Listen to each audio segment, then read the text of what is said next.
installments of the 2012 argument series. I can't help beginning this introduction telling you my first encounter with Robert Somol's writing. I just arrived in New York and suddenly I had this issue of Locke in my hand and I found myself reading an article about the value of gossip in architecture. And I'm going to quote from that article. Talk might be cheap, insignificant, expedient, disposable, but for the same reason, it is never idle. Talk is performative, and therefore a useful alternative to the representational obsession and high, often ineffective seriousness that afflicts a practice that has analogized itself for too long to writing and text. As a speech act, gossip forms and dissolves community. Despite distance, we all belong to one or more service providers. The old boy-centric club network, the gay curators, the expat New Yorkers, the wannabe Eurotrash, the genuine Eurotrash, the international upstarts, the desperately fashion-conscious teens, the desperately everything-conscious journalists, the PC nags, the young academics, the unionized staff, the kids in the know, those who haven't heard anything, and the Argentines. So, it's precisely to talk about one of those service providers, although perhaps the label feels a bit uncomfortable right now, that we have here today with us the current Dean of the University of Illinois at Chicago. Robert Somol graduated from Brown University and pursued later a Juris Doctoris at Harvard Law School and a PhD in Cultural History from the University of Chicago. Perhaps it's this combination of art, culture, and persuasion, or rhetoric in the Aristotelian sense, the one we have to pay a closer attention today. Previously to his current position, he was teaching seminars on design theory at this institution, Columbia University, Princeton University, Harvard GSD, UCLA, Ohio State, and University of Michigan, Rice University, among others. And despite the absence of a degree, if we accept, and I'm willing to do that, the traditional view of the architect as a builder, he's certainly also an occasional architect, engaged in the design practice PXS with Linda Polari. As it can be inferred from the initial quote, Somol's prescriptive emphasis in the performative projective character of the discipline came about as a reaction to an often ossified criticism that has in the written text the canonical tool for reception and interpretation. This post-critical attitude, initially identified in 1958 by the Hungarian-born philosopher Michael Polanyi, helps Robert Somol to advocate for a more personal, open, if you allow me, cool engagement to the architectural object that stems from the spectacular centrality that images, logos, graphics, or diagrams have acquired in our culture. Constantly oscillating between the academic and the public intellectual, it is for us exciting to understand how a previous specific cultural and theoretical agenda becomes formalized, if so, into an academic program. The half-true, half-misleading overgeneralizations I have presented at the very beginning, his provocative sense of humor, and a persistent willingness for polemics that some of writings ooze might interest you, might amuse you, or might irritate you, but for sure won't leave you indifferent. Please help me welcoming Bob Somol.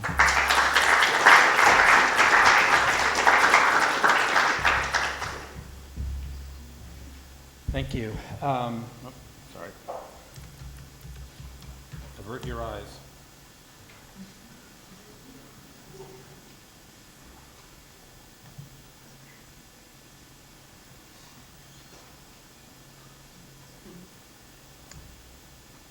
Thank you very much. I'm glad to be here. I'm very interested in arguments, so I'm happy for that. And also, I'm here to learn because in our post-professional you have more faculty in this class than I have post-professionals. So I think we have two. So I want to figure out what's the Kool-Aid. So I'm going to start off maybe with the obvious and equally overly caricatured argument that there's three kinds of schools. There are the kind of blue chip, elite, selective schools that more or less doesn't really matter who's in charge. In other words, they could be good, they could be less good, they could be interesting, they could be less interesting at any moment. But the bottom line will never suffer. They'll always continue on like a juggernaut. They won't touch recruitment or money or ranking or anything else.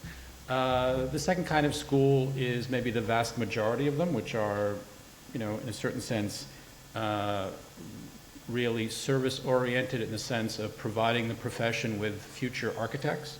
So if the first school is concerned with the numbers of endowments and their selectivity ratios, the second kind of school is most interested in the ARE pass rates and how closely their curriculum matches the NAAB criteria. There's nothing wrong with either of these kinds of schools. I mean, they do very good jobs at servicing their particular, if diverse, constituents. They are both, in a certain sense, flatline situations, here today, here tomorrow, almost independently of what goes on. The second kind of school, I would say, tends to be anonymous, meaning you wouldn't necessarily recognize any of the names of the chairs, directors, deans, or even faculty that teach at them. So that kind of leaves a third kind of school, and I would say UIC is broadly in this category, which is that we don't have the luxury of being the first kind, and we don't have the desire to be the second kind. And so that leaves fairly wide territory to operate in. I would call them auteur schools, or at least that would be my ambition for what that third category of can't be one, don't want to be the other. And maybe also auteur in the sort of film sense of auteur film. In other words, these are not schools that are star-driven vehicles, nor are they genre-reproducing products, but they are, in a certain sense, director-driven. Director-driven in the sense of sensibility or ideology or orientation. So that's the kind of school that I'm going to talk about. There are a couple of difficulties with that kind of school. First of all, in a sense, some of us imagine schools like offices, but of course you couldn't imagine a more different situation than an office. And so while you might say it's easy to have an auteur office, of course, meaning you just start your office, put your name on your door, start hiring people to do your work. When they don't do your work, you fire them. It's pretty easy to produce a certain kind of signature or identity or brand through that model of office production. Clearly, a school is the exact inverse of that situation, meaning that the people were there before you got there, and they will no doubt be there after you leave. So you're just passing through. They have permanent positions in many cases, and your position, at least as administrator, is of a limited duration. So the question is, how do you direct those things to produce a kind of authorship or signature or identity? The other issue is that the players that are already in the school, namely, on the one hand, the students and faculty, each think that they're the auteur. In other words, the students are the paying consumers and customers. The faculty all think the school is about them, and in fact, the school is really just an ugly necessity to get their message across.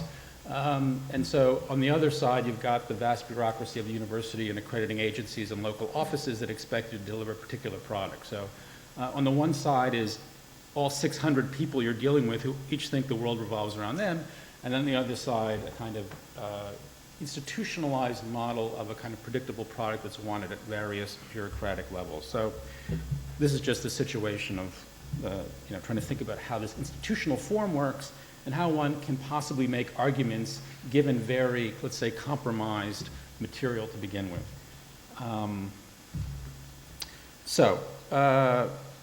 What I'd like to do is to sort of talk about three things, one of which is my position. By the way, I also have been told that you already can predict a lecture because you've read everything, so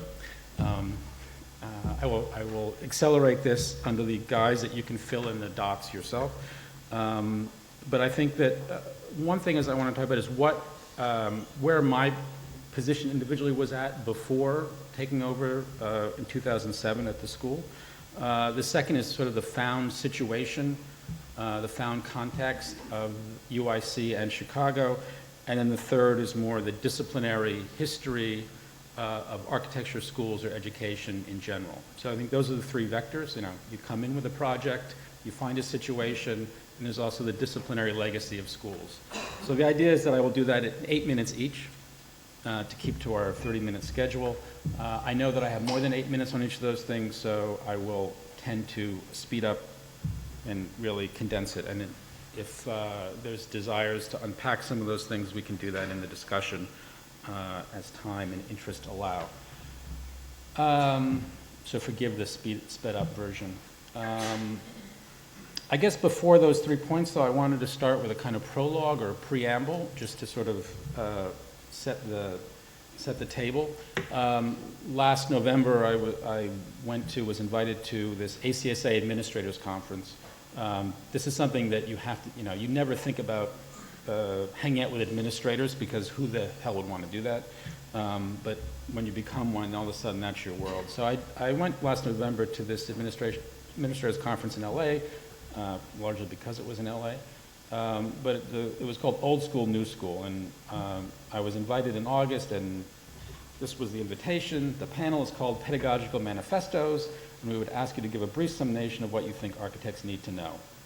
So I thought, whatever, pedagogical manifestos, I do that. I could do that pretty easily, 10 minutes, no problem.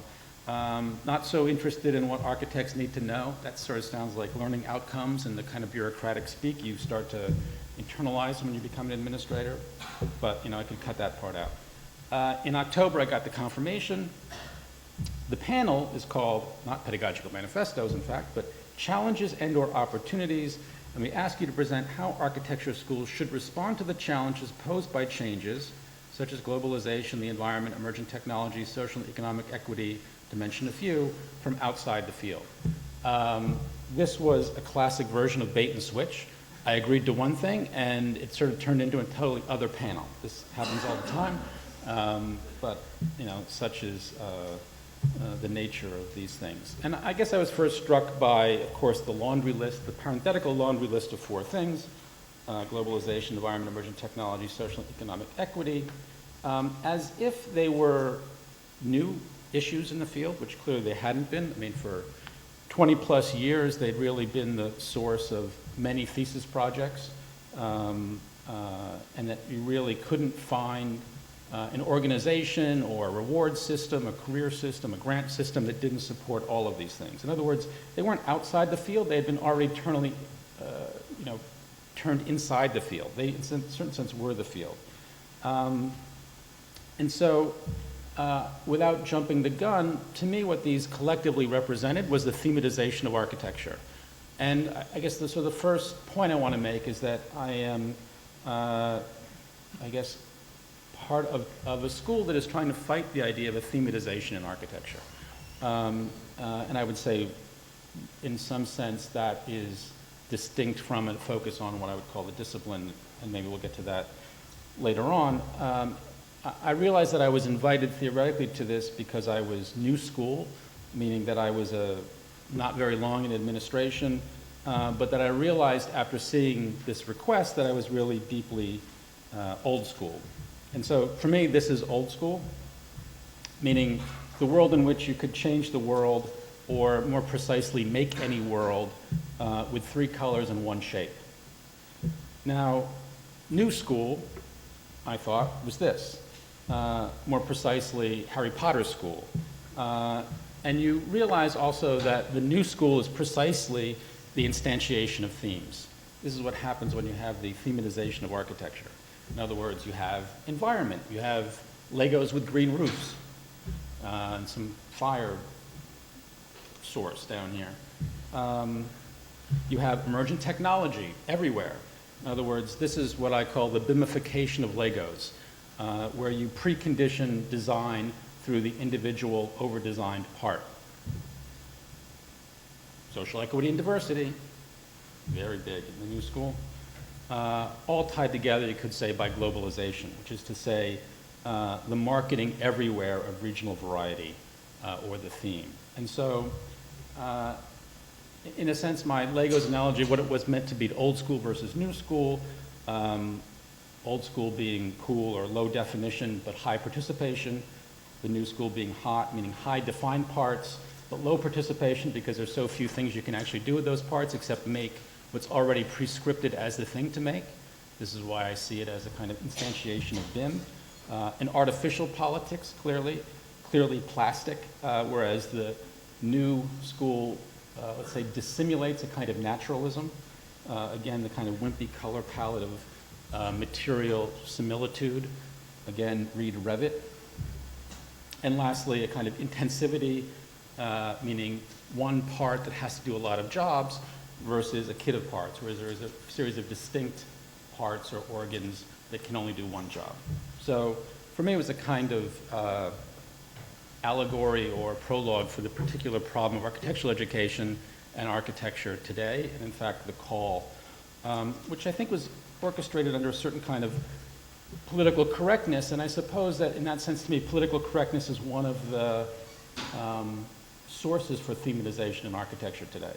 And so I would, at this particular meeting of administrators, I was trying to be the contrarian and offer Stanley Fish's model, Save the World on Your Own Time, as an alternative to the do-gooderism of my fellow administrators, and just a line from Fish's book. Inutility is a fact about academic work, and a defining, not a limiting fact, and unconcern with any usefulness to the world is the key to its distinctiveness, and this unconcern is displayed not in a spirit of renunciation, but in the spirit of independence and the marking of territory. And you know, in part, I think that this is the job of schools. In other words, the maintenance of a kind of disciplinary world which allows other politics, that in a certain sense, political incorrectness is a precondition to be political at all. Next part. This had been a kind of follow-up on another talk that I'd given at IIT, where they were also asking for manifestos. I get asked to do manifestos a lot. And I went to IIT assuming that every IIT talk would have to have less and more in it somehow. So in this case, it was what we needed was less itty and more ism. And so for me, we are surrounded, and it's partially related to this issue of the thematization of architecture or architectural education, the world of conditions and facts. And I would say that this leads to certain form of dominant pedagogies today that are about metrics and mapping and indexing and documenting and on, versus ism, as opposed to, you could say, the issue of argument itself, which is the proactive, projective positioning and ideology. And so I think we are today, we used to have isms, and now we are surrounded, or in a sense preconditioned by the idis. We know all the idis. This is the kind of bureaucratic speak, like a lead checkoff list about how we operate when we operate bureaucratically. And so, you know, just to lay out the two formations of this, you know, materiality versus materialism, reality versus realism, urbanity, urbanism, so on and so on, practicality versus pragmatism, functionality versus functionalism, community, boring, communism, interesting, and of course criticality versus criticism. So I am clearly on the side of the isms, and I think that the other side, let's say that the left side is the side of policy, and the right side is the side of politics. Meaning that in a certain sense you can check off, you know, a project with all of these things, whereas on the right-hand side, they're really incompatible worldviews, and so they demand choosing one thing or another against another set of options. It's not like you can check off and have 10% materiality and 20% functionality and 30% you know, so on. You know, they don't operate that way. And so, you know, I mean, I think the two idis, measurability and responsibility, which of course result in accountability, and I don't want to maybe dwell on this point just for the sake of time, but I do think that that the problem of design today has really been reduced to the problem of metrics in a number of different domains. And I think it's exactly that mitigates against a politics, which mitigates against a discipline. Whether it's, you know, no child left behind, the perpetual testing mechanisms, whether it's green, whether it's parametric, total quality management, or William McDonough's triple bottom line. But these are basically models of enforced the metricization of architecture and also the metricization of architectural education. You know, and I guess I come from a tradition that the highest compliment you could pay someone, pay an architect, a designer, a critic, a theorist, is that they have no idea what they're talking about. In other words, I think that that's a badge of honor and not a way to embarrass someone. Because I think as designers, as critics, as theorists, as architects, we don't have any idea what we're talking about, until we talk about it. We don't have any idea what it is until we draw it. In other words, it's a new world, and therefore it can't be accounted for in the current existing metrics of the system. And I think it plays out with two different models of audience formation.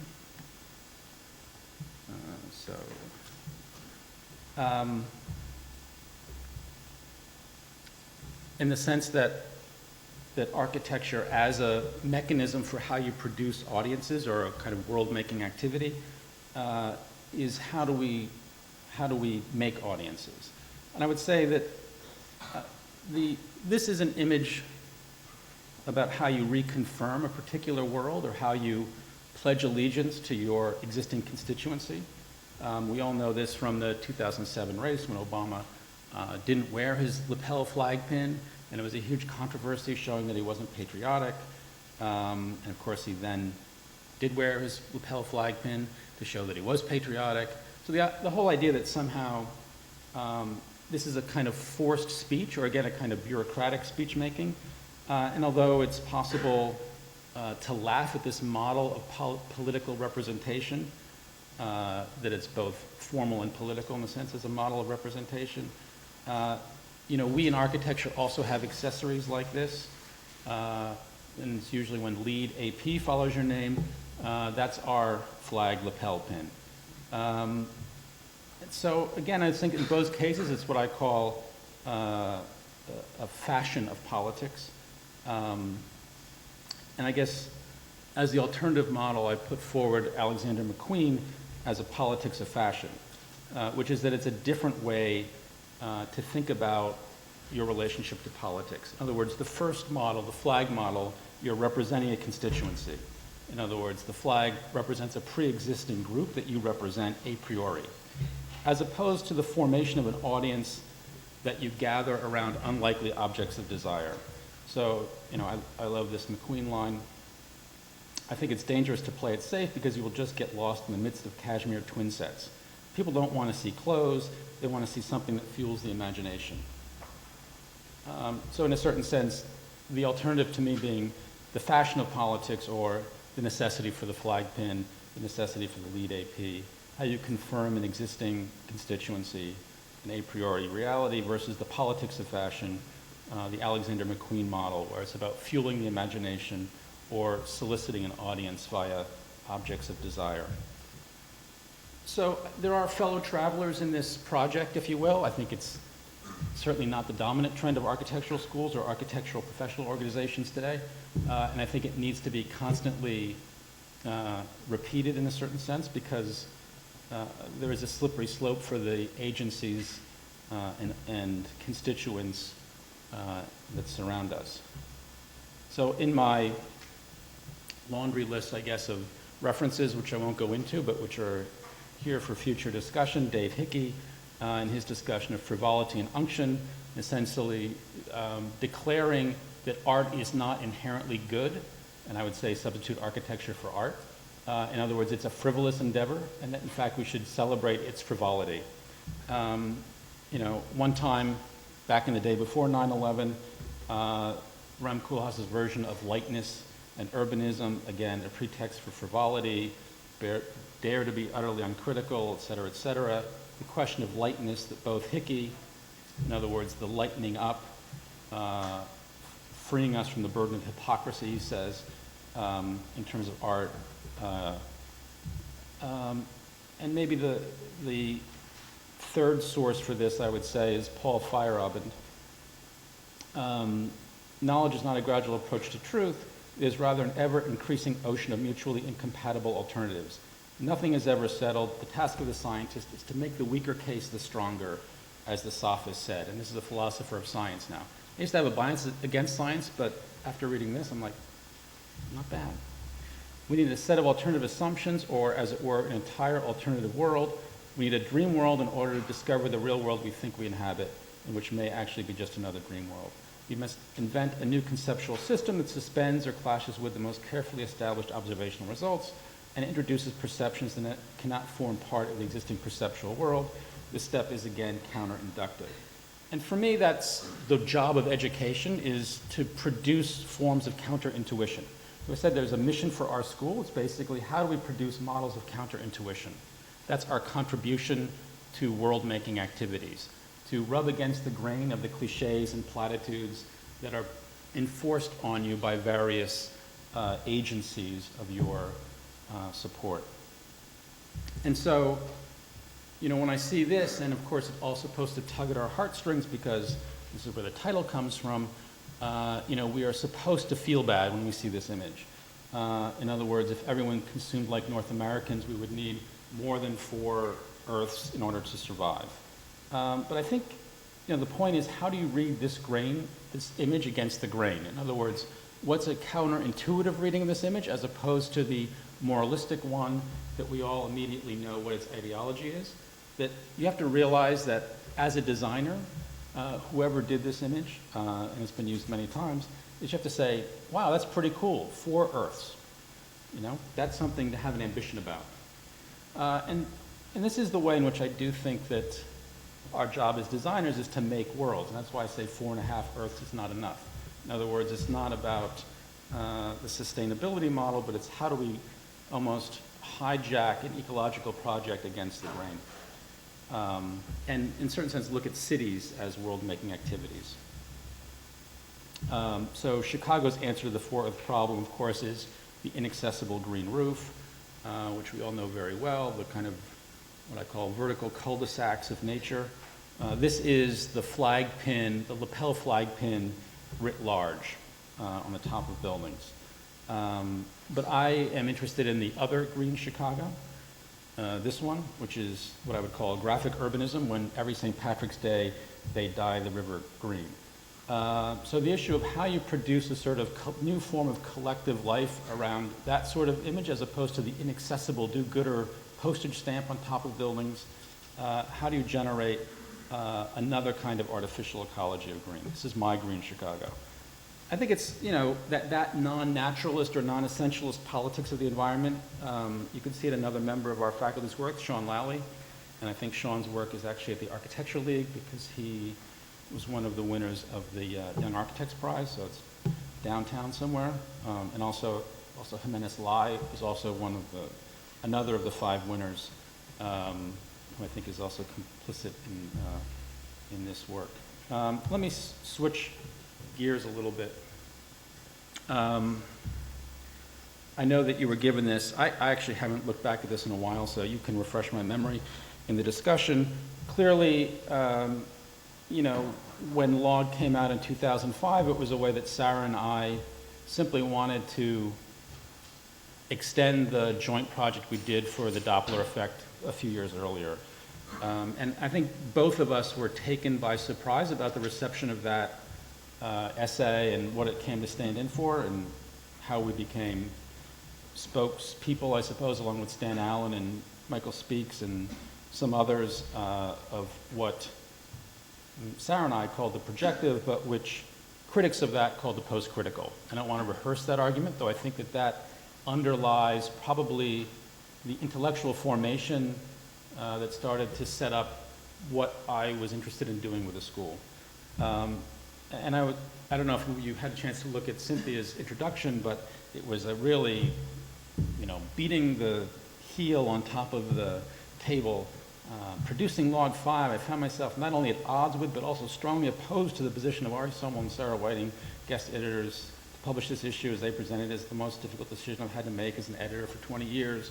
In my reading, the idea of the post-critical, not our term, their term, and the idea of the projective as currently elaborated, abandoned rather frivolously, is my favorite word again, the hard-fought achievements in the field that I most cherish and work to advance, criticality, theoretical depth, and resistance to modalities of consensus. Okay. So this is a kind of, you know, I mean, I don't think Sarah and I had any sense that this is what we were doing, but this is the kind of East Coast establishment reception of the work, which is why now we are all running schools in the Midwest where no one cares. And so from Chicago to Michigan with John McMorrow and Ohio with Jeff Kipnis and Kentucky with Michael Speaks and Rice with Sarah, we have what I call the big dirty martini. It starts at the Great Lakes, goes down to Mississippi, and ends in the Gulf. And this is the third geography different than the East and West Coast. And, you know, to be a club, you have to have been exercised from the respective establishments. Again, it wasn't a position that, you know, seemed unique even when the debate really didn't take off until, you know, around 2005, I guess. Though, you know, certainly I and others have been saying the same thing for a long time before that. So it was slightly surprising the way in which its reception was delayed. And, you know, I'm sure I also think Alejandro was part of it, you know, Stan's interest in practice, but, you know, there were you know, the Pragmatist Conference at MoMA. There was a series of things that people collectively assumed challenged the critical dominance of the academy. And for some of us, we had been raised within that particular form of education, and we're basically just looking for something else. Because that's what you do when you produce culture, look for something else. So for me, the projective was simply, you know, to overcome the dichotomy between normative practice and critical practice that had become a stale debate, and how we could be, in a certain sense, proactive about inventing new worlds as opposed to commenting on the failures of the existing world. You know, I mean, this got elaborated more with the design agenda, I think, in an essay I wrote on green dots, which I won't get into, but again, just as a potential talking point later on. And my interest at that point, and this is maybe 2007, it really comes out of the shape essay I'd written for content and trying to specify this project of what I was calling, or defending in some sense, graphic expediency against what I saw as the dominant model of digital intricacy that was certainly dominant, perhaps still is dominant at this school and others. And that critical genealogy of digital intricacy from a kind of what I was calling an unholy alliance between Ken Frampton's tectonics and Peter Eisenman's indexicality that resulted in a kind of digital tectonic project. I guess I was arguing for a certain kind of combination, not of articulation and notation, but of decoration and figuration that I was calling graphic expediency, and maybe liberating a new kind of combination that you might see in Venturi's and Hayek's characters. And it was, yeah. There's a series of projects that went along with this attempt to shift the center of gravity from one way of working. You know, the initial investment in the title came from really looking at two projects done for the Downsview Park competition. At the time, FOA's, what I would consider digital intricacy project for their entry versus what I would call the graphic expediency project of OMA and Bruce Mao. So that sort of set the terms for that. And really an answer to Peter Eisenman's question to me, which is, how do you teach green dots? In other words, how do you institutionalize? It's easy to know how you create a school around criticality and process-based models. That's what schools are about. The issue of how do you do the projective or green dots, which was Peter's challenge. And so in a sense, that was the challenge that I entered UIC to take up.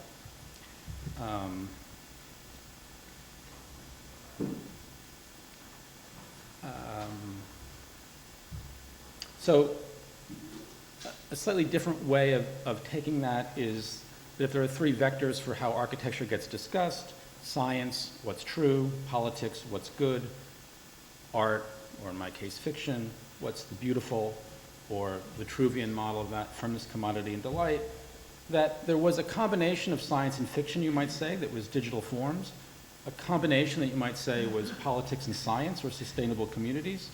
Those became the gurus of such things, William McDonough and Patrick Schumacher. That either the science fiction or the sustainable community model were the dominant educational ones.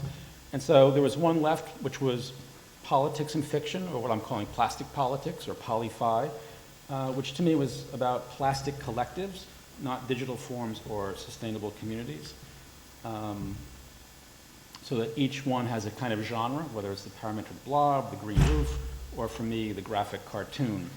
And to try to reproduce a genealogy, obviously, that goes back to Hayek, but Bow Wow, and Atelier von Lieshout, and Sejima, a series of practices that might fit into this particular model. And this is then when I enter UIC, more or less, and Chicago, or re-enter it, because I had taught there in the early 90s. And one thing you do when you try to reinvent an institution is look at its own genealogy and legacy, and actually UIC's is pretty interesting. In fact, Chicago's is pretty interesting. I mean, it's a city that you think of as, you know, the Miesian made famous, probably institutionalized by a follower, build, don't talk, the idea of the city that gets it done, that doesn't think too much. But in fact, you know, Chicago is really the initiator of movements, whether the City Beautiful with the White City in 1892, or modernism with the first Chicago school, and as you'll see, infrastructuralism, postmodernism, deconstructivism, digital organicism, and even landscape urbanism.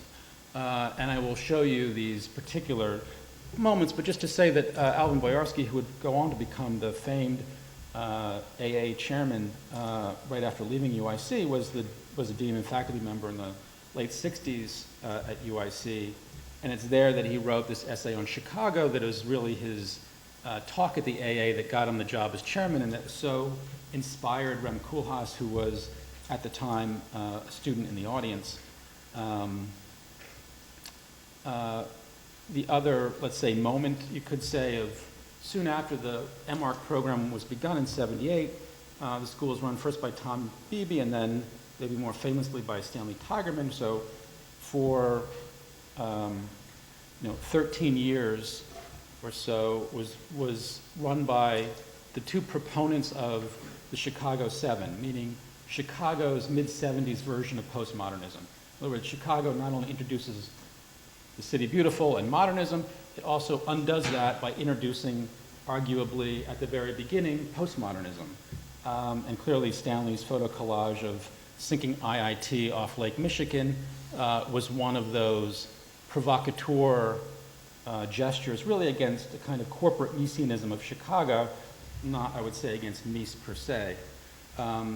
Soon, during Stanley's tenure, actually, Paul Floyd and Stephen Wisbowski proposed what would become the deconstructivist show at MoMA for a show at UIC at Gallery 400, which was with Betsky to be called Violated Perfection. Betsky famously, you can read this from Michael Sorkin, took it to Philip Johnson, who took it to Peter Eisenman, and it became deconstructivist architecture in '88.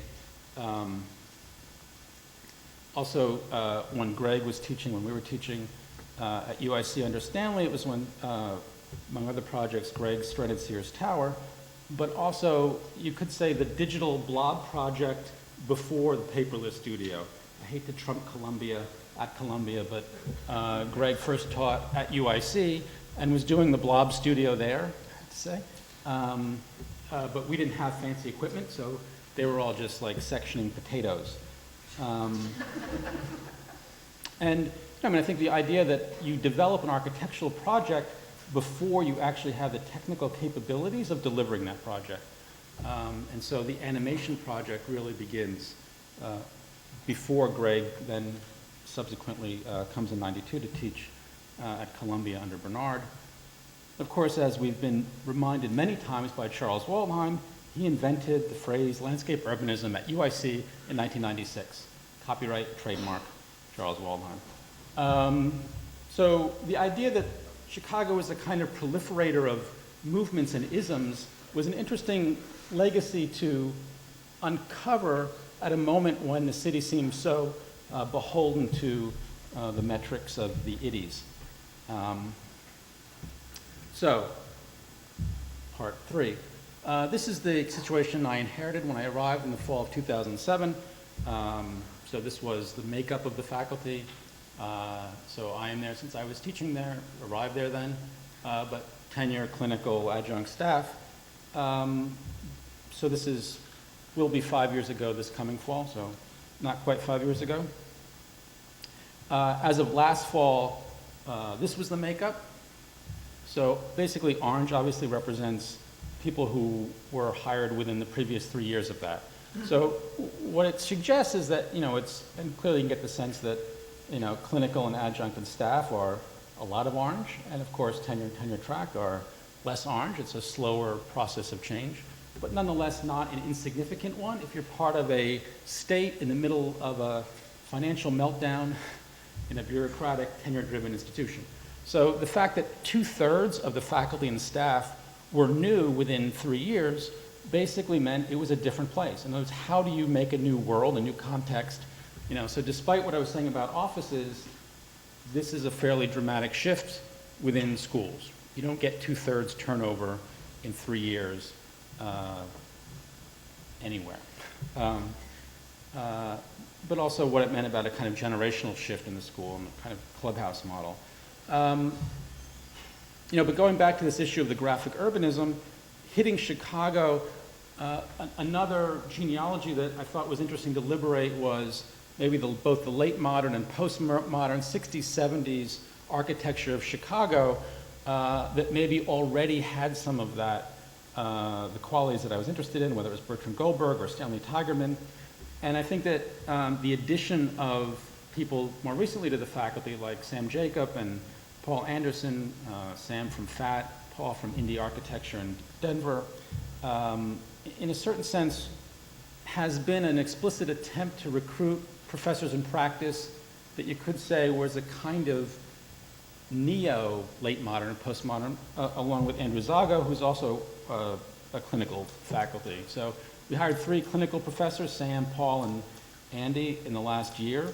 And again, I think it's a way to how do you, despite their differences, start to reanimate some aspect of the archive of Chicago that also not indistinctly corresponds to some of the issues of the graphic urbanism that I was interested in. And, you know, then there's the obvious techniques of lecture series and posters and graphics from the first year, hijacking ACSA conferences, ultimately the students taking up the cause with their own magazine that they started. In other words, how do you start to produce broadcasting mechanisms from the bottom up, as it were, and our own starting, which we may talk about later, of a Master's in Design Criticism program. Okay, so the last part, I know I'm 10 minutes over already,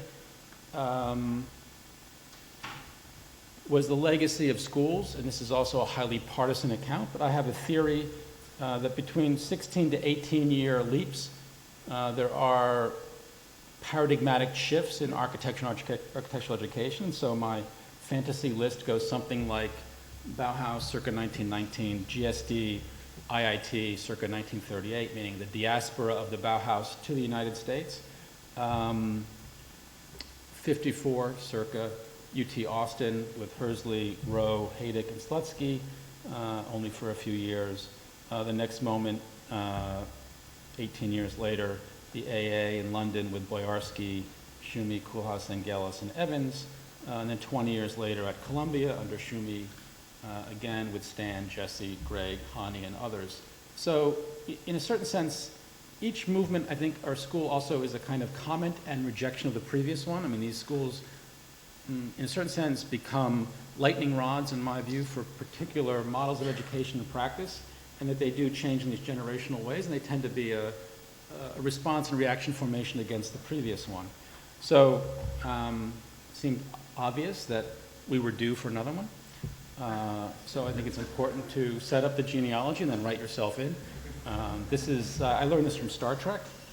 If you ever watch the early Star Treks, it's, you know, they would always, no matter what world historical event they were talking about, it would be like, of course, he's one of the great philosophers, Plato, Aristotle, and Cremus from Rigel 7. You know, somehow if you get 2 things going for you, the third, clearly Cremus from Rigel 7 was important as Plato and Aristotle. So the Star Trek strategy of writing yourself in. Without going back to the Bauhaus or the GSD, and really, I will not even go into these lessons, but let's say the first lesson of disciplinarity in the US after modernism at Texas, what I call the lessons of history and mathematics, and it's a well-rehearsed territory that I won't go into, but more or less the idea that the discipline is constructed through optical, mathematical, and historical precedent together.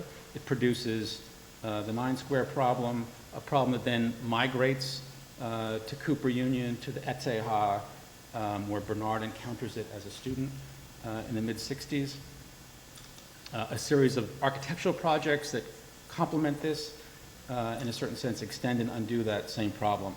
The AA, I would say it's a combination of discipline and events, a kind of direct challenge to the formal predilections of Texas, explicitly, clearly informed by Foucault's work, but also the events of May 68, again, almost combined in what would become Shumi's advertisements for architecture, again, a well-rehearsed history that I won't get into, but the kind of beneath the pavement, the beach model of May 68 being maybe beneath Paris, the Manhattan grid of the La Défense proposal by OMA, again, the kind of turning up of the surface, the cross-programming.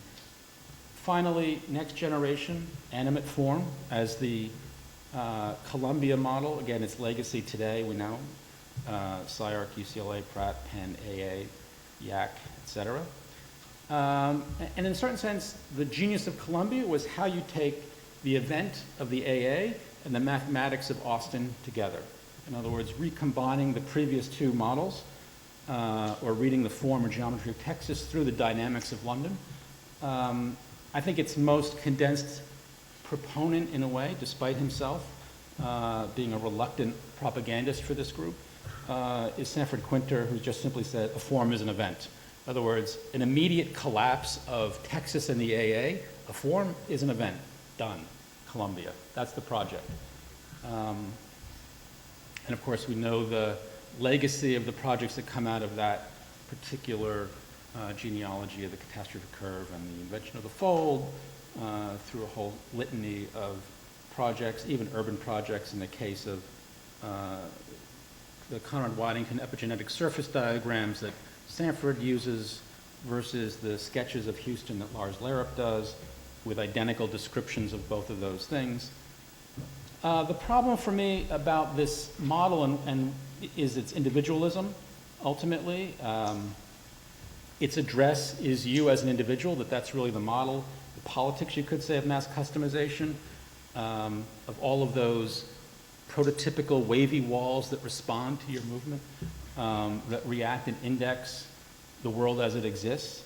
And it was exactly against those forms of institutionalized flexibility or dynamism in the most static sense of dynamism that I thought it was interesting to propose the idea of plastic politics, and I guess taking a clue from the Columbia to take, you could say, the mutability of Columbia with the discipline of the AA, or to read the politics of the AA through the plasticity of Columbia.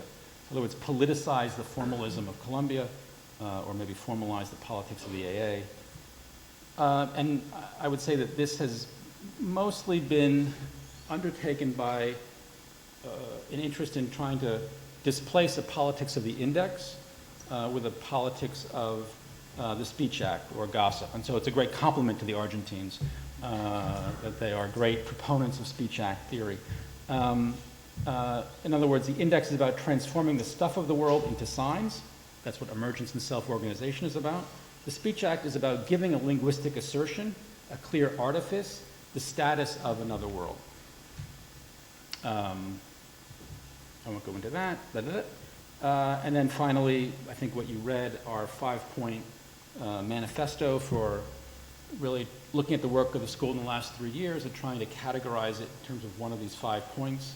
Doesn't matter if they're freshman undergrads or third-year grads, really talking about these 5 issues and how they upset, maybe counterintuitively, a disciplinary trope or issue. So for us, perverse precision, thinking about geometry and form, or novel repetition, precedent type, organized surprise, denatured environments, plastic politics. And so that's how we start to think about looking at the work, like what is this, what are the particular approaches to work that really cut across individual students, individual faculty, years in the curriculum. All of that doesn't matter because that's not what is a contribution to the discipline. You need to launder out authorship of student or faculty or year in the curriculum or NAB criteria and basically decide that these become the kind of principles. And so if you said, what is the argument of the school? I think that in some sense it is the, in a certain sense, this collection of work around those particular set of interests. But since you read that part, I think we can just cut to the end. That's the work.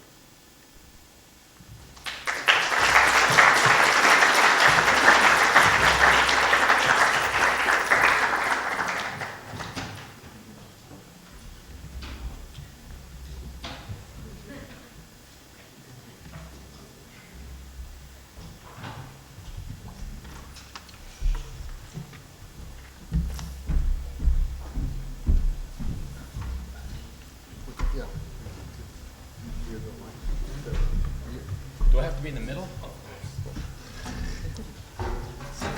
This is a really...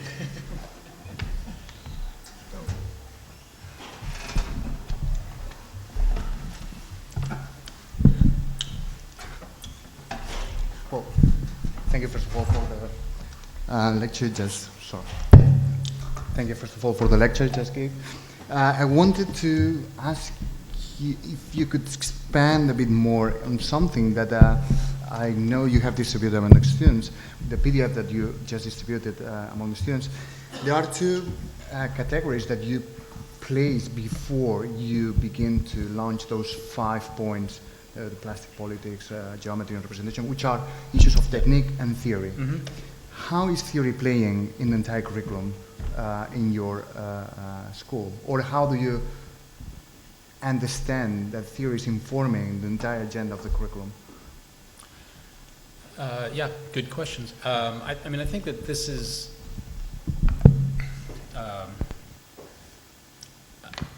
the idea of what that introduction to the catalog is called, and so, you know, I mean, I also apologize. I don't usually write marketing pieces, but in a way, that's a marketing piece for a school, so I wouldn't say it's high theory. It's just elaborate description. But the idea that synthetic discipline was meant to be an explicit alternative to what many academies and in academic leaders and what this administrators conference was about and what NAB wants and what the AIA wants, what ACSA wants, which is called integrated practice. And clearly BIM is the holy grail of such a model of integrated practice. And so my view is that school's not about practice, it's about discipline. And I'm not interested in integration, I'm interested in the synthetic. So synthetic discipline was meant as an explicit challenge or alternative to integrated practice. Discipline, not practice, and synthetic, not integrated, you could say. And the argument about synthetic discipline was also a challenge to what I saw happening at other schools, which is, you know, we're a design school. You know, you can decide where you want to put your chips as a school. We put them in the studio, but that's the central location of where things happen. We're interested in producing designers, and that's how we're going to be judged. Now, design for us is supported equally by theory and technology, as it is in many places. But I think that we wanted to give a particular color to what the theory and the technology were doing. Because at most schools, technology is normative and theory is critical. And for me, those trajectories pull design in opposite directions. So normative technique pushes conditions design one way, and critical theory, in a certain sense, I would say, in many cases, undermines the ability to design.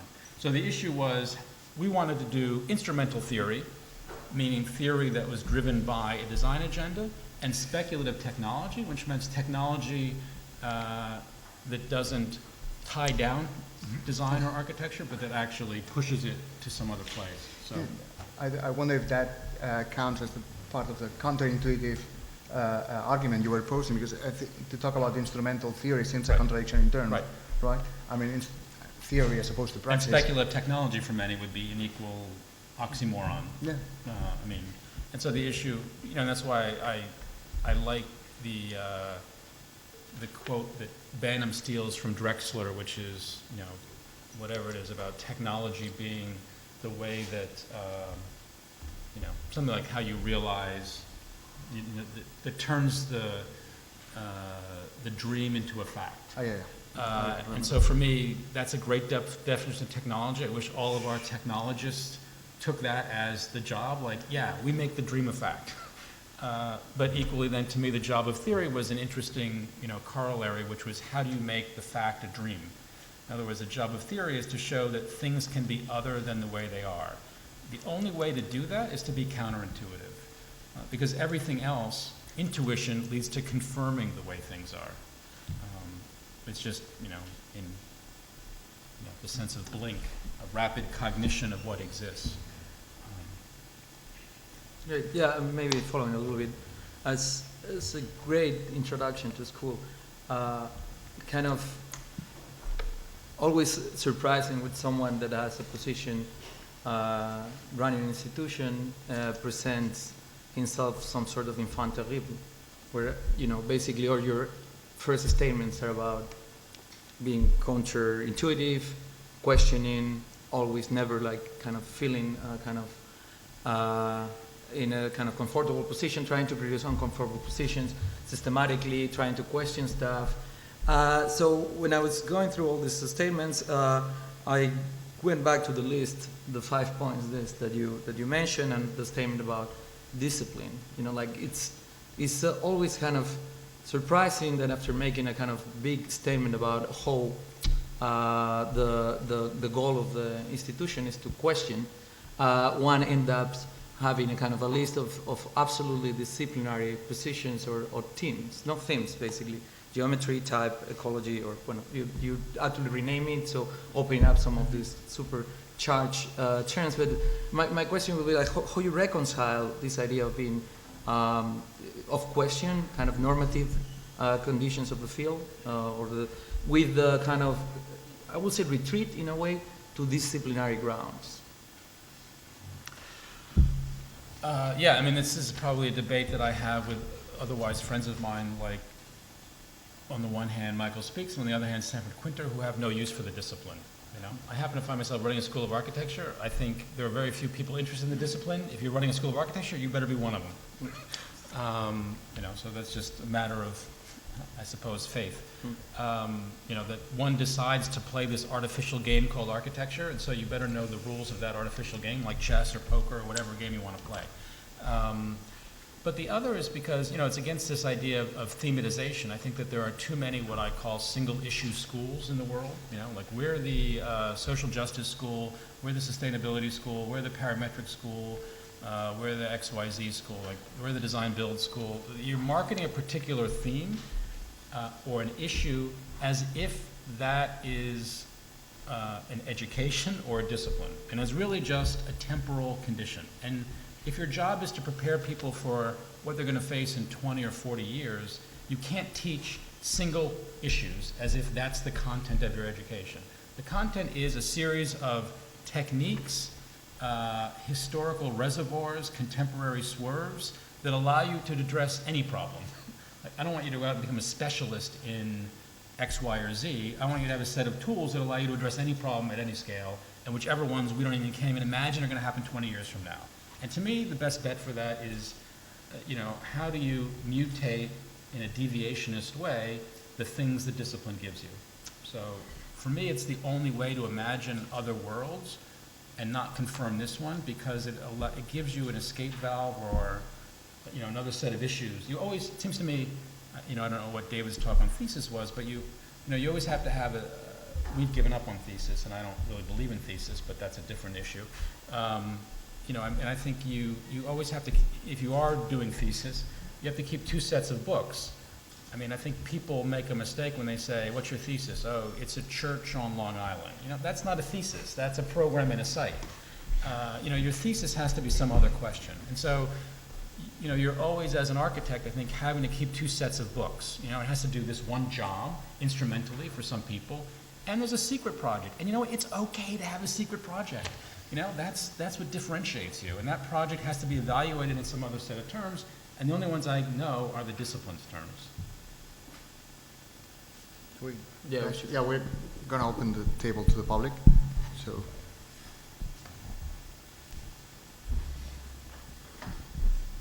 In your talk and the articles, the terminology politics and political appear many, many times. For example, you mentioned in the 5-point manifesto, plastic politics and the fashion of politics, politics of fashion, and also you mentioned that politics means the good and so on. But it seems like that the word doesn't mean what it should mean in its own discipline. For example, democracy, polis, and society. It means more about generic relationship to me. I don't know if that's correct. So my question is, how would you define your term politics in the discipline of architecture? Unpopular, not susceptible to winning many friends and influencing people. I think that, I take the politics, clearly, look, there are as many politics as there are disciplines. My argument is that simply, let's say again in this fable in a way, there used to be a kind of normative consensus practice that, let's say, a service model where politics is off the table. There's a critical model that says, aha, there's really politics to that, and which is comfortable at a politics of exposure and self-consciousness. And then it's sort of like, well, we need to be able to be more than either, that's, a kind of transparent unconsciousness about our politics, or merely showing, everyone's dirty linens, saying that's political. Basically we have to say, like, yeah, we produce many genres of politics. And so then the issue is, and this is where, I've said this many times in interviews, I appreciate the new urbanists because they're upfront about their politics and the relationship of their politics to their forms. And that doesn't happen to be my taste or my vision of a world, but I respect the fact that they understand architecture in such an instrumental way as linking politics and form or collective life.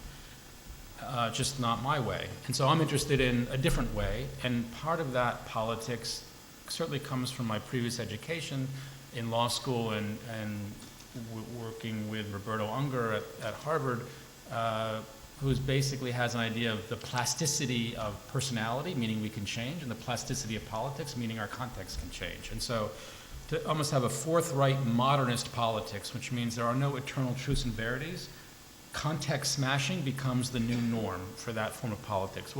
And it's what I would call, and what early deconstruction, according to Barbara Johnson, understood, which is surprise. Like, I want to be surprised. And so I'm a surprise junkie, and so consequently, that's a politics that I want to instantiate the way that we can produce more surprise in the world.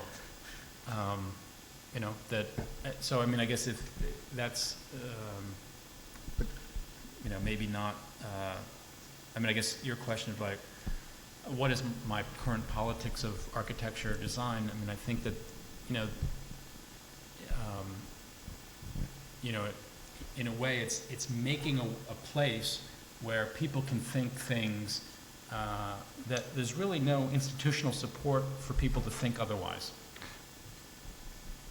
But just to elaborate on that, then just to be a bit more specific, which one is the political content of surprise? I would say, you show us this image of the river of Chicago, green, completely green, the day of St. Patrick's. Which one is the political aspect of dyeing the river for that day, if there is one, or is it just a question of public representation, or? It's in other words, I think that for me, much of the closed green roof is an exposure of the individualism of the politics of green. Meaning, nature is good to preserve because it's for me. There's a kind of selfishness to the green project. And so the issue is, how is it not a naturalist model of romantic seclusion, but in fact, to me, the Green River, in like the fable that as children of Stone Soup, right? Everybody they come to town, everybody locks up the doors, locks up their stuff, and they say, hey, we got a recipe for stone soup. Like, oh, really, that's interesting. Let's start with, well, we bring the stone, and you bring all the other stuff. And in certain sense, the Green River is the stone in stone soup. In other words, it's unnecessary. It's a MacGuffin in the sense of Hitchcock. It's something that gets the action moving, although it's not itself important. And so the issue is how you produce a city and a bunch of collectives and activities that sponsors, which is independent of that thing. It's not. It doesn't represent something. It enables an audience to form around it. So that brings its values to it. You hope it will trigger. Yes. So it's a catalyst. And if you go to Chicago on St. Patrick's Day, it's true.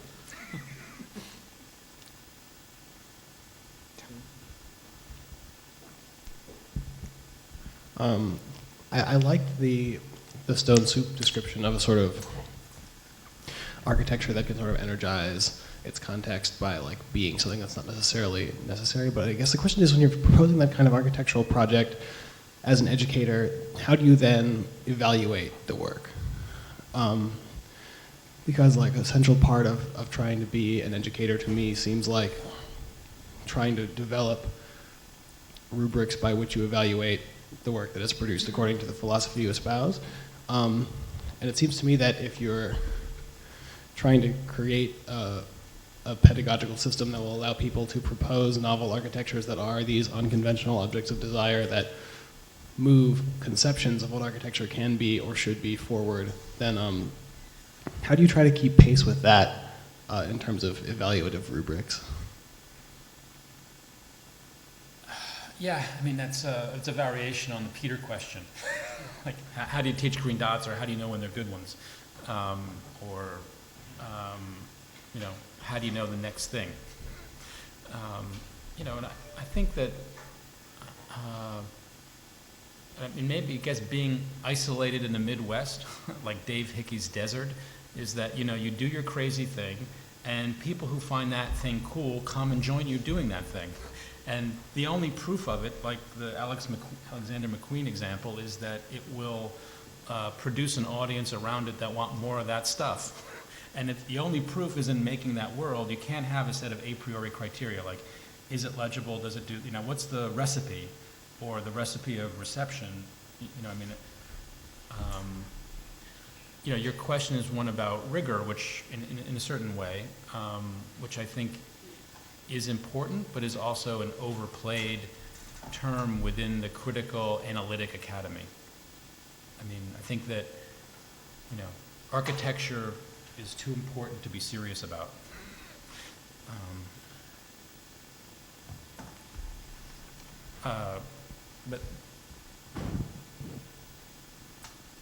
But I also have, you know, I mean, I think your question is like, when I teach a studio, it's also different than, I think, you know, you wear many hats, and so there's the administrator hat where you kind of let people do their thing, and Jimenez will do one thing, and Sam Jacob another, and Sean Lally another, and it still feels like a family of things, or Paul Preisner or Sarah Dunn, even though among them they might be like this, but to you it's like one big happy family. I mean, you have to take on the big happy family model, even though when you're teaching it's like, I hate you and your work. And so there, you know, but I mean, the issue is there a conversation that nonetheless there's overlap and sympathy among these, when you're at the faculty level or at the student level in a different way within a studio, fighting out whose project is better, or among faculty, or, you know, so it's scales of differentiation that, because I have a particular way of teaching studios and doing design work that is not necessarily what the school represents in a kind of unified way in terms of how I judge projects. In point of your view, I just want to know, what is the theory of architecture? If it is the one that you can earn it through the practice, so what is the point of bringing all other, you know, debate and argue to the academia? If it is not, and the one is that you have to earn it through the university, through the pedagogical of the university, so does it mean that when you are going to the practice, you should be in a direct relationship with academia all the time? Or it is discontinuity between these two? Could you rephrase that question? So what do you think that, you know, the theory of architecture is? The authority? The Theory. theory. Oh, the theory of architecture.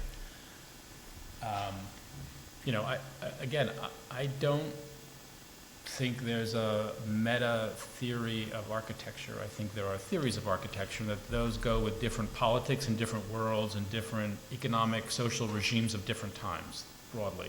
You know, then the issue is the one that I think is important to promote at this moment, because I don't see much evidence of it, is the one that I associate with plasticity or surprise or counterintuition. One that needs discipline in a particular way, and that doesn't jettison it, because I think, you know, it's not like I have faith in schools, by the way. I mean, I actually have very little faith in schools. I mean, it's not like it's a model of school versus office, because in fact, I have friends in offices, and I think that their work, I mean, I think that there are schools and offices that are interesting, and schools and offices that to me aren't interesting. And it's not like school versus office. School's interesting and important and offices aren't. It's quite the contrary, you know, in terms of what kind of work is getting produced. And I think you do operate in service provider networks, and so our students come to us for some reasons, because it also opens up certain kinds of offices that are sympathetic to our faculty in our school. And so, you know, there are these ecologies to how these worlds, you know, how you network yourself in a way to stay alive.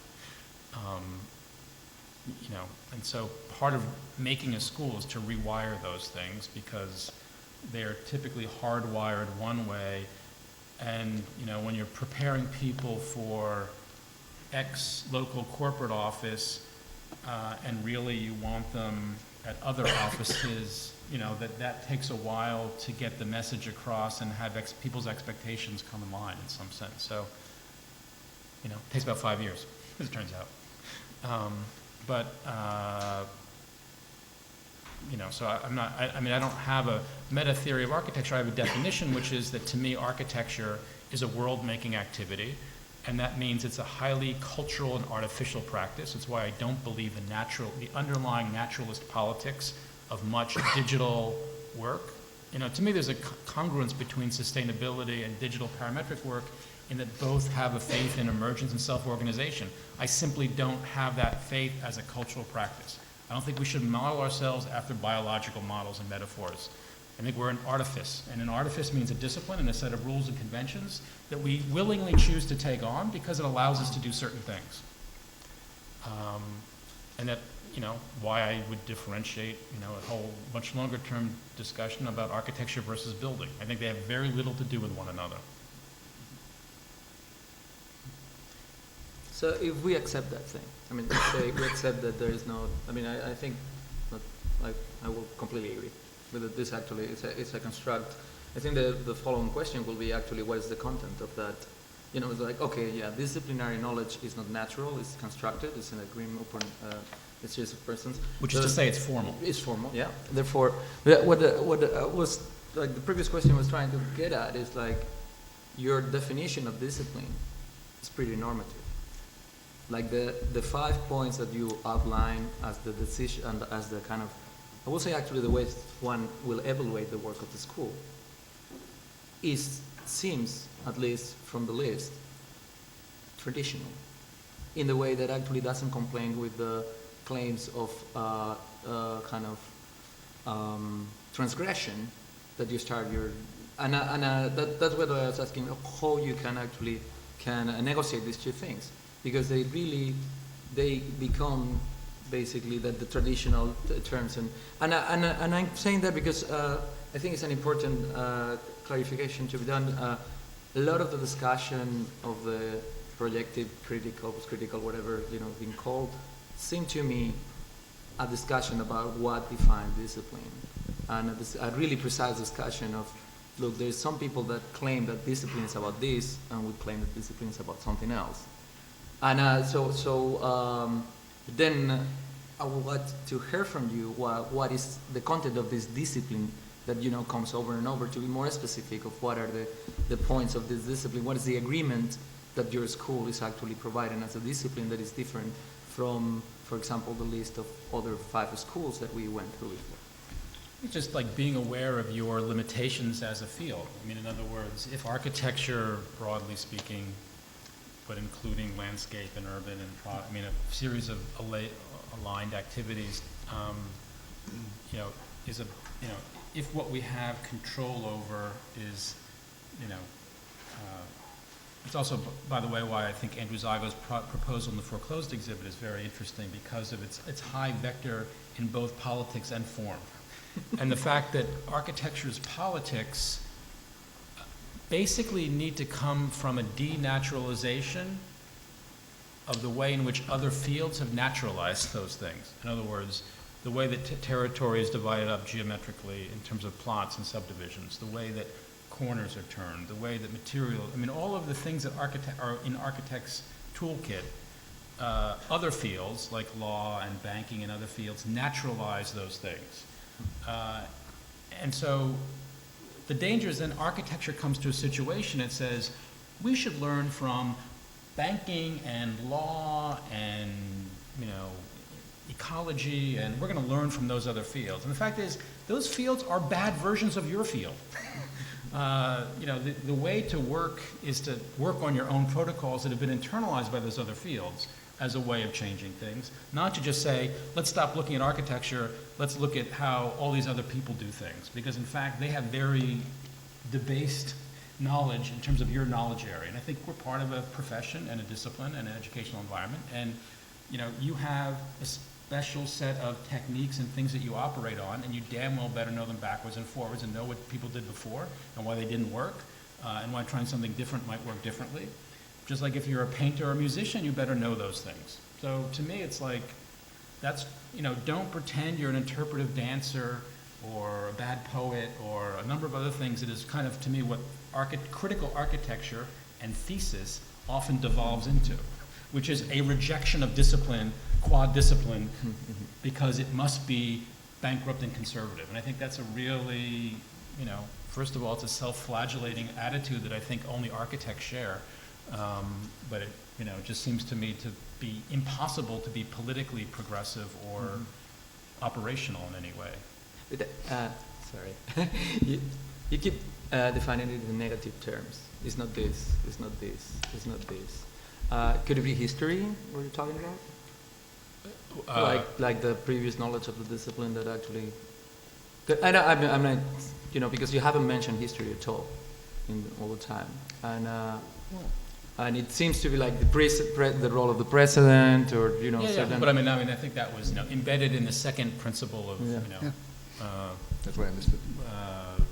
You know, that somehow the issue of how one deviates from the historical canon and precedent, you know, and to me that's the way in which it's similar to law. And so, again, the Roberto Unger model, I mean, that architecture and law are both heavily precedent-based professions and disciplines, and the issue is, rather than assuming that you're not going to do those things and essentially leave your field, because that to me is not a choice. The choice is, how do you operate with those materials in a deviationist way to make other things possible than the ones that the tendencies are to reproduce. I wanted to know if writing and criticism play roles in your pedagogy, and also if you had a position on it in actual practice. The last part of the question was? And then what roles should they play in the profession? Yeah, I mean, I think, maybe it's partially a biographical question, but I mean,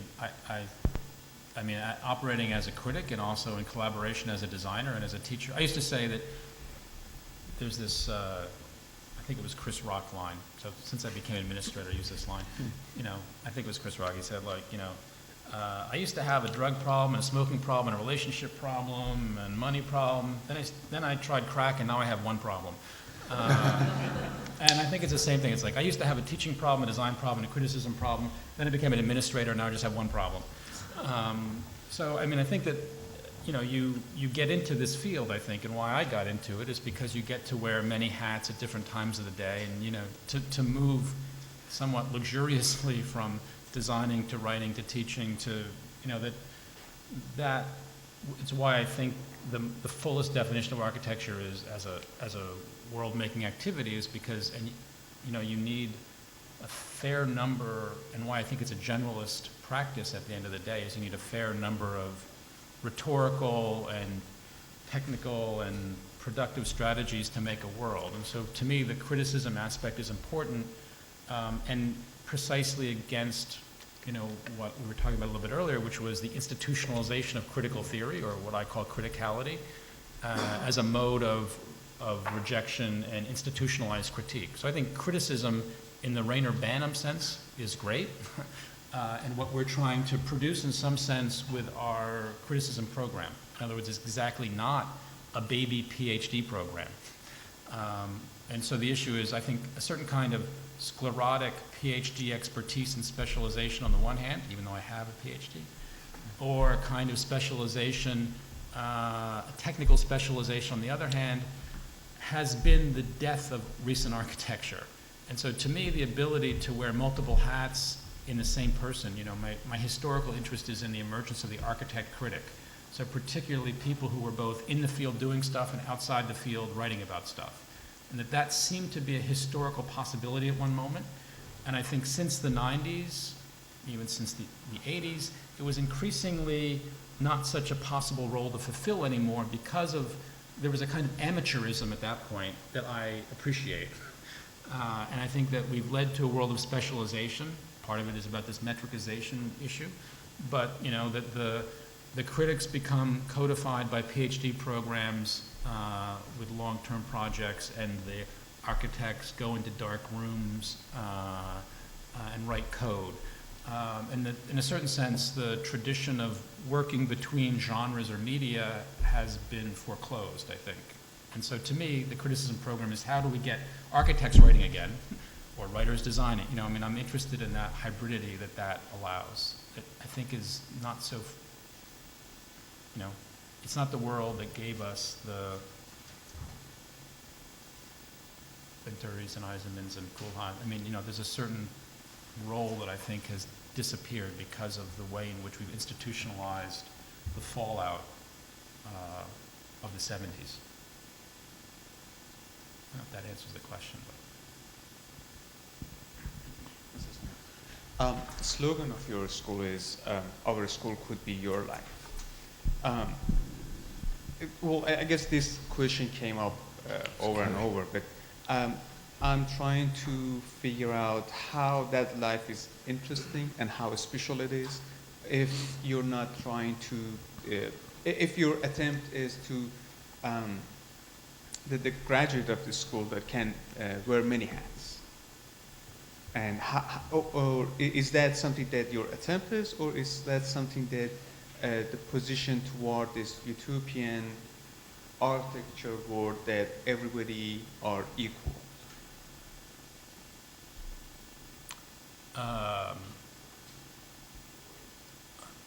Could you just elaborate on the everybody are equal part? Well, when you have, I'm not sure if the the school attempt is to have this to produce architects that they can do everything, or you give a freedom to each of these students to become whatever they want. I mean, I think it's always a self-selecting process. I mean, there's always filtering. There's filtering of, as you could see, not all of the orange is imposed from above, but it's a kind of filtering system, and it's equally true of students. I mean, new people interested in that project come, people who were there who weren't interested leave, and I mean, there's a, it's like you vote with your feet, I suppose. So to say our school could be your life, look, first of all, it's my interest in the, alternative indie music scene, so it's, the paraphrase of our band could be your life. The idea that we have a very small, totally invested audience in what we do. And that's the only way to produce architecture, is to have that kind of intensive over-investment in something that very few other people care about. Anything else, I think, is, you're probably, and so the idea of creating a school as a clubhouse, as a place where people hang out, where there's not that much age gap between a lot of the faculty and the students, at least the graduate students, where everybody's working for everybody. You know, I mean, I think designing an institution is also designing a world. And so in some way you want that world, or that school, that institution, to mimic the kind of world you want to inhabit. And the kind I want is basically like we're a garage band. And we come and we like the same music, and we riff off of one another, and the stuff might get an audience somewhere in the world that likes it, and we might have a fallout and break up with our band members, but basically that's the ideology of the school. And I don't know that it can be discussed. I mean, it's more or less a kind of intuition, like that you guys, abstractly, are wrong, and that, we're interested in something else, we're going to go over there and do it, and, let the chips fall where they will. I mean, I don't know that, I think what architecture is a life in that way. I mean, it's not a profession, it's basically you are choosing a lifestyle when you enter architecture. It's interesting you mentioned that, because one of the problems of interdisciplinarity usually is that you need a discipline. Unless you have a discipline, there's no interdisciplinarity, right? So in one of the, I don't know when you wrote that, but you mentioned at some point that, architecture was always interdisciplinary. I don't really know what you mean by that. The architecture was always this interdisciplinary.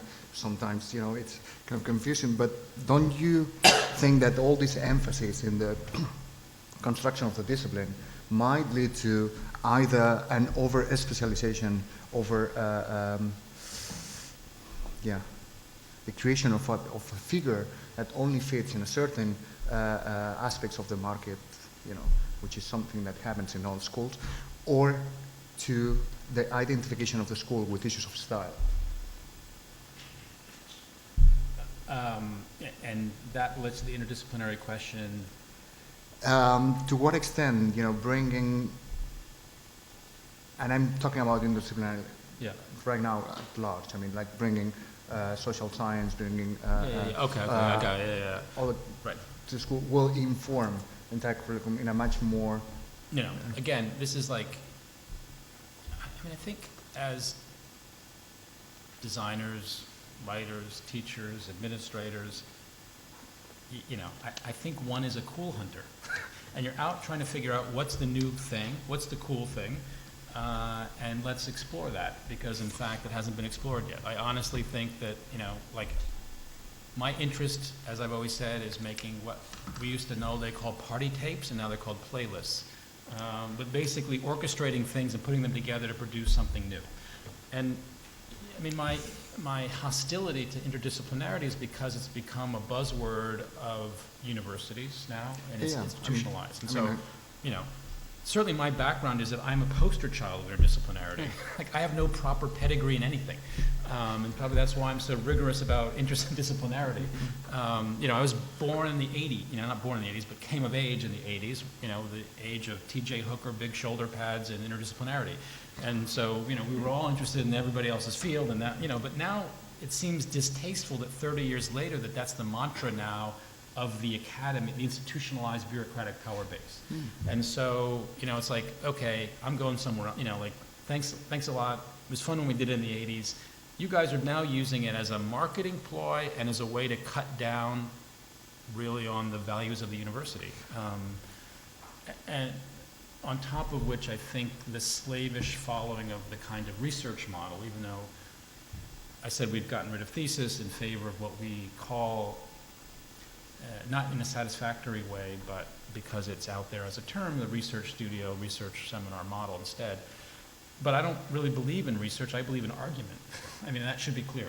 Like, that's why I don't believe in the itties and I believe in the isms. I believe that you have to have a gut instinct or a desire for what the world is, and then go find out the facts. Don't assume that the facts are going to tell you what desire to have.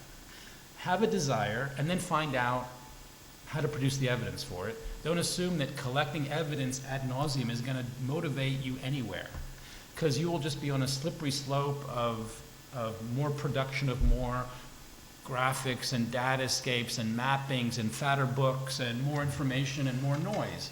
You got to have a point of view and then tactically figure out how to advance it, not assume that research will save the day, which is, to me, the fallacy of indexing and the fallacy of the archival PhD project. Are we going to respond to that? Smiling too much. all the, all I the think this is everybody's piece, all the professors here. Please. yeah. Are we going to? I will become the anti-PhD PhD. Archival ones, actually. Yes, I know. I know where I am. Craig. Just so that we've heard two kind of models today, right? I mean, one is the Stanley Fish model, right? The one where you sort of praise a certain retreat and inutility, a kind of ability to reject the kind of immediacy of saving the world, right? Do it on your own time. And the other is the cool hunting model, and you seem to be espousing both, right? So I'm wondering, how do you reconcile them? I mean, it seems like you can't have both. You know, I can have both. My world allows me to have both. You should join it. Because basically, I think that people who drank the Koolhaas Kool-Aid got the wrong point.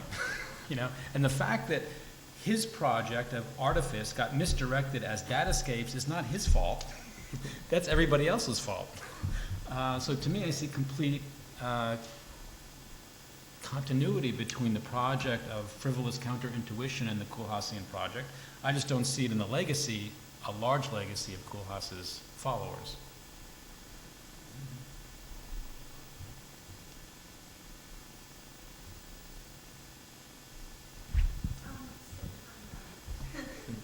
So in the earlier conversation, you mentioned that architecture and building has little to do with each other, and architecture is not a cultural practice.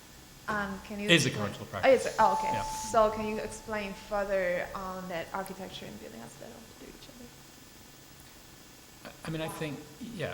I mean, again, it's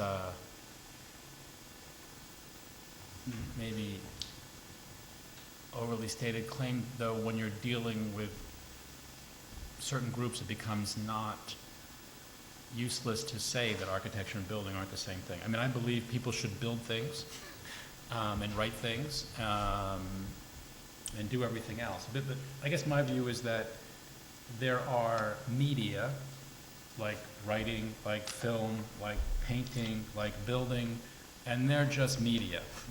And they go this way. And then there are disciplines that go this way. Architecture is one of them.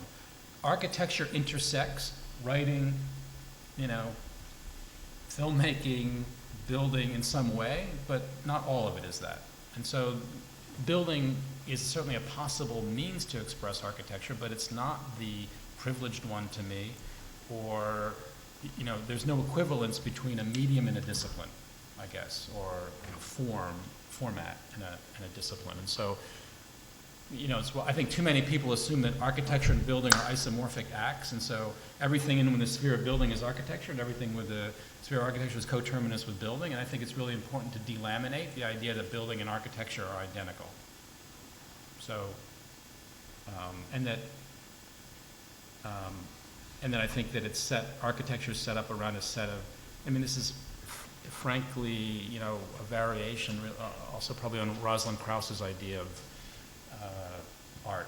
In other words, it's not medium specific, but it's discursively specific. In other words, Krauss is somewhere between the classical modernist idea of her mentor as Greenberg, that there's medium specificity or material specificity, and her view that there is discursive disciplinary specificity, because the alternative was, if we get rid of medium specificity, then anything goes, and bubble gum on the floor is now sculpture. And she wants to say, there's a way to say that the formalist modernists are wrong, and the belief that anything goes is also wrong, and that you can have a different view of disciplinarity that is not either or, that either you're beholden to these conservative categories and taxonomies, or that you must let everything go and you know, anything is everything. You know, and so the issue of how you construct a disciplinary set of terms within which you operate, which gives you those, whoever was asking before, the kind of evaluative, you know, like that would be one way you would evaluate the work in terms of architectural terms. But, you know, again, I think in a world where a lot of building isn't happening, you better figure another way to convey the cultural values of architecture. Like, you don't want to saddle your horse to one particular medium because media come and go. Why would you think art and film and buildings are a media, and to me, art and film seems to be a media to express ideas. But and to me, architecture seems to do that more so than building, and maybe. I don't know. Say that again. Like art, Yeah. I understand that art and film is a media, but I don't know why building is a media, because it seems that art and film are expressing ideas, but building might not.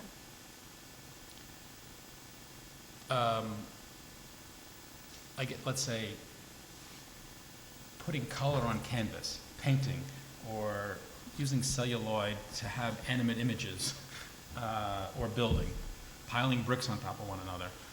You know, those are material practices that intersect maybe with the history of cinema or art or architecture, but they are material activities and practices that in some sense are independent of the cultural construct of a discipline that organizes those set of practices one way. So you could be a painter yet not be part of what the world of art considers art, right? You could be finger painting, you could do things that were in the medium of that thing, but not yet be considered art. In the same way that to me, you could be doing things in the medium of building, but not be an architect. In fact, we know, how small a percentage of buildings are done by architects, which shocks me because the new national AIA campaign is going to be, every building has an architect, and I just find that ridiculous. It's just simply not true. But this is going to be their marketing campaign. Thank you. And I also went to school in Midwest. Where? Iowa? Ohio. Iowa State. Iowa, yeah. Okay, so with that kind of acknowledgement of Midwest schools, we thank you, Robert, for being here with us. Thanks. Thank you.